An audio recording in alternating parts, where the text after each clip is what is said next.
Set awak dah lah variasi sini nasi lemak badan ni special dia banyak lauk so. Lagi satu dia goreng dengan crispy. Ni awak tengok ha. Ni puyuh ni.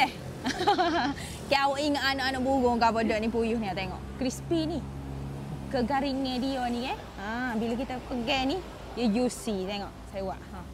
Ya, juicy ha. Lembab. Hak penting sini dia ada 2 sambal. Kalau awak suka pedas awak boleh request nak sambal hak pedas. Kalau awak nak sambal biasa, minta sambal biasa dah. Bau sedap dah weh. Bau lemak-lemak gitu. Sedap. Nasi dia pun tak lembek. Awak tengok ha, nasi dia pun tak lembek. Kadang-kadang kita tengok nasi lemak ni kan lembek dah. Dok. Comel, butir-butir. Ni pula special nasi lemak ikan ayo ni. Sutong pun ada ni ha, sutong. Dia bukan guna sutong ring awak tahu tak? Bukan guna sutong ring, sutong biasa, sutong segar. Set awak air dia jebok ni. Kita tegar dulu manis lemak manis molek ke, lemak gula ke, lemak susu ke lagu mana. Tengok.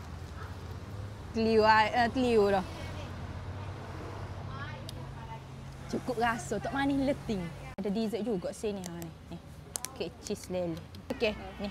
Tengok ha. Cheese dia set awak ha. Nasi lemak badai. Soho dekat Kok Lanah ni.